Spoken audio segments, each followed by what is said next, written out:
BJP के सूत्रों के हवाले से खबर आ रही है, जिन सूत्रों को आजकल आप नापसंद कर रहे हैं, उनके मुताबिक बिहार में बीजेपी वेट एंड वॉच वाली स्थिति में है। बिल्कुल वही बात जो मैं कह रही थी, नीतीश की पार्टी को तोड़ने की कोई कोशिश बीजेपी की तरफ से नहीं की जाएगी।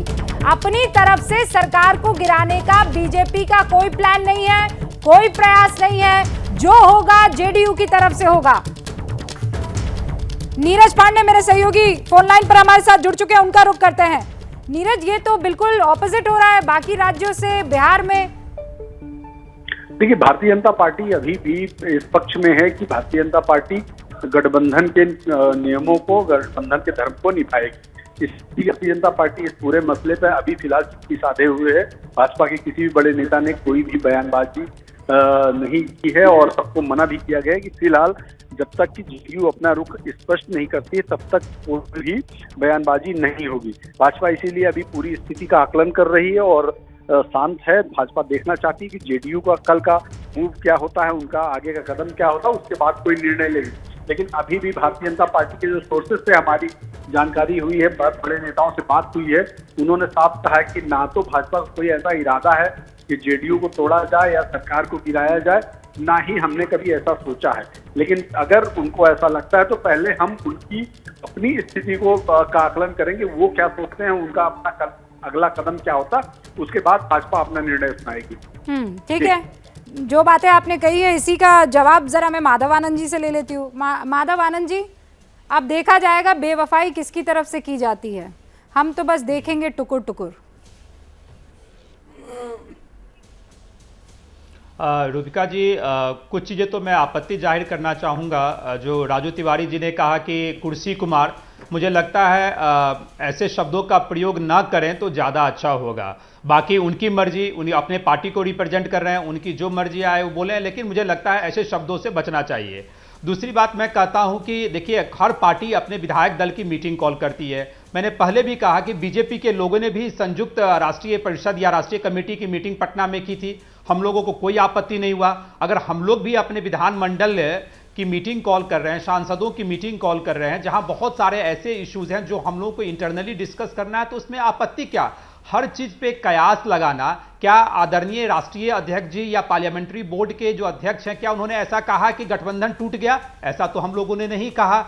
सिर्फ कयास लगाना, अगर हम लोग इंटरनल अगर कोई मीटिंग भी करते हैं और उस पे अगर कुछ भी कोई कयास लगा ले तो हम लोग लल्लन सिंह जी जो कह रहे हैं उसकी क्या मानेंगे? मैं एक बात कहना चाहता हूं रूबिका जी, और जो आरपी सिंह साहब कह रहे हैं उसके क्या मायने? बता तो रहा हूं। अरे कौन से आरसीपी, आप किस आरसीपी जी की बात कर रहे हैं? आरसीपी जी जो आप कह रहे हैं कि आरसीपी जी के संपर्क में विधायक है, आरसीपी जी के संपर्क में एक कार्यकर्ता भी नहीं है। एक विधायक तो छोड़ दीजिए, एक कार्यकर्ता भी उनके साथ हो, अगर है कार्यकर्ता तो दिखा दें। तो उसके लिए आरसीपी जी ना मेरे पार्टी में है, ना मैं उस पर बहस करना चाहता हूं। उनके जो आरोप रखे हैं, आरोप की जांच वो 2 दशकों तक नीतीश कुमार के बेहद करीबी रहे हैं। उनके इशारे के बगैर पत्ता तक बिहार का नहीं हिलता था। देखिए, जब आपके पार्टी के अध्यक्ष थे कुछ दिन पहले तक, देखिए हम लोग के सम्मानित 2 बार राज्यसभा में भेजा था आपने उस आरसीपी सिंह की मैं बात कर रही हूँ। कैबिनेट मंत्री आपकी तरफ से बनाया गया था, उस आरसीपी सिंह की बात कर रही हूँ। और आज आप मुझसे पूछ रहे हो कौन आरसीपी सिंह? अरे हम लोग के सम्मानित नेता एक ही हैं, आदरणीय मुख्यमंत्री श्री नीतीश कुमार जी। और जहां तक आप बात कर रहे हैं आरसीपी सिंह जी को भी जो आदरणीय राष्ट्रीय अध्यक्ष जी ने क्लियर किया कि बीजेपी कौन होता है डिसाइड करने वाला कि जेडीयू की तरफ से कौन मंत्री बनेगा। तो आप उनके शब्दों और उनके सेंटेंस को अगर समझना होगा तो आप समझ सकती हैं। आप उसमें बहुत कुछ कहने की मुझे आवश्यकता नहीं है। तो आरसीपी, हाँ, पिछले साल जब मंत्रिमंडल का विस्तार हुआ था तभी आदरणीय अध्यक्ष जी ने हर बात का अध्यक्ष जी ने क्लियरली बोला कि बीजेपी कौन होता है, कि भाई जनता दल यूनाइटेड के तरफ से कौन बनेगा मंत्रिमंडल में सम्मिलित कौन होगा, हाँ। वो जनता दल यूनाइटेड तय करेगी, कोई बीजेपी तो तय नहीं करेगी। अच्छा, तो हर बातों का राष्ट्रीय अध्यक्ष जी ने जिक्र किया है अपने संबोधन में, प्रेस कॉन्फ्रेंस के दौरान। हर चीज क्रिस्टल क्लियर है। जो अंदर चल रहा होता है वो चेहरे पर और हाव भाव में आ ही जाता है, वो अच्छी बात है आपके। मतलब वो जिसे कहते हैं ना कि एक वो नेता जो ना बताए, लेकिन आप इतने नेक इंसान हैं कि जो कह रहे हैं वो सोच भी रहे हैं और वो अंदर चल भी रहा है। तो कुल मिलाकर वो दरार तभी से आना शुरू हो गई थी कि भाई बीजेपी कौन होती है डिसाइड करने वाली, की पार्टी की तरफ से कौन जाएगा, हमें बताएंगे आप? देखिए रूबिका जी, बहुत सारे ऐसे मुद्दे हैं जहां हम लोगों के डिफरेंट ओपिनियन है, बीजेपी के डिफरेंट ओपिनियन है, और स्वाभाविक है, दो डिफरेंट पार्टी है तो स्वाभाविक है हर विचार हर मुद्दे पे तो एक सहमति नहीं बन सकती ना, तो इसलिए हम लोग दो अलग अलग दल हैं निश्चित। लेकिन ऐसा करना, वर्तमान में तो अभी एक एनडीए की सरकार है, भविष्य में क्या होगा, भविष्य वक्ता मैं नहीं हूं और आप भी भविष्य वक्ता नहीं है, भविष्य किसी ने नहीं समझा है। हाँ। और राजनीति तो संभावनाओं की खेल है। नहीं, हम लोग कोई नजूमी नहीं है, कोई भविष्य वक्ता नहीं है, पर मैं एक छोटा सा यहाँ पर क्या कहते हैं उसे, एक चुनाव टाइप का ही करवाना चाह रही हूँ।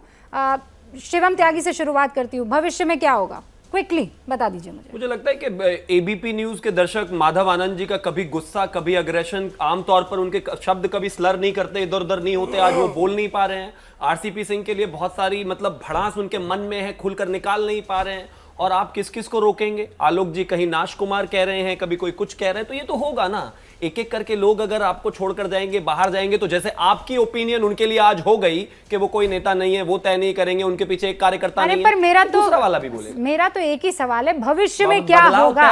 बदलाव तय है, मतलब किसकी सरकार, वो तो यही बताएंगे। मुझे लगता है ज्यादा बेहतर वही जानते होंगे, लेकिन इतना तो जरूर है कि बदलाव तय है। साहनी साहब क्या होगा? क्या होगा, जिस प्रकार से हाँ। अभी अगर नीतीश कुमार जी एक कदम पीछे जाते हैं, हाँ। जिस प्रकार से आरसीपी सिंह जी बोले कि 7 जन्म में प्रधानमंत्री नहीं बनेंगे, और मैं चैलेंज करता हूं कि नीतीश कुमार जी अगर एक कदम पीछे जाकर तेजस्वी यादव को बिहार के मुख्यमंत्री अगर बनाते हैं अपना समर्थन देकर, तो 2024 में ही नीतीश कुमार देश के प्रधानमंत्री होंगे, ये बात आप समझ लीजिए। अरे गजब। ये माधव जी की तरफ गया लॉलीपॉप। माधव जी सुन लिया आपने, खूब दुआएं मिलेंगी आपको। जी मैं रूबिका जी मैं सारी बातों का सुन रहा हूं और बड़ी विनम्रता के साथ जवाब भी दे रहा हूं, मेरे में कोई एग्रेशन नहीं है।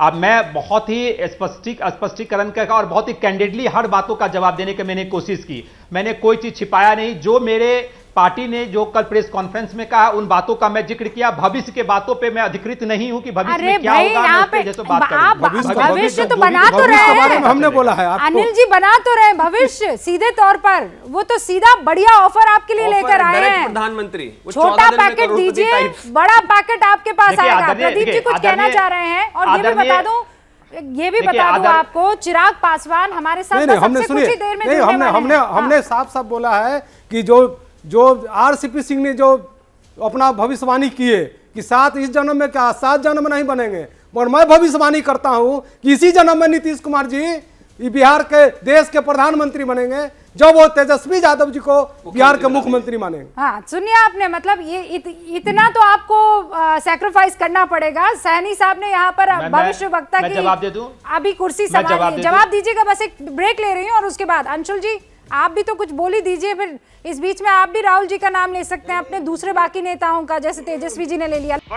ये हैं शर्मा जी, जो रात का खाना और देश दुनिया की सुर्खियां दोनों लेते हैं सुमित अवस्थी के साथ। अब ये हैं इनके पड़ोसी बैनर्जी साहब। मिष्टी दोई खाते खाते पूरा बंगाल जान लेते हैं सुमन दे के साथ। इनकी तरह आप भी देखें अपने फेवरेट न्यूज एंकर को एक ही ऐप पर, और डाउनलोड कीजिए एबीपी लाइव ऐप अपने स्मार्ट टीवी पर।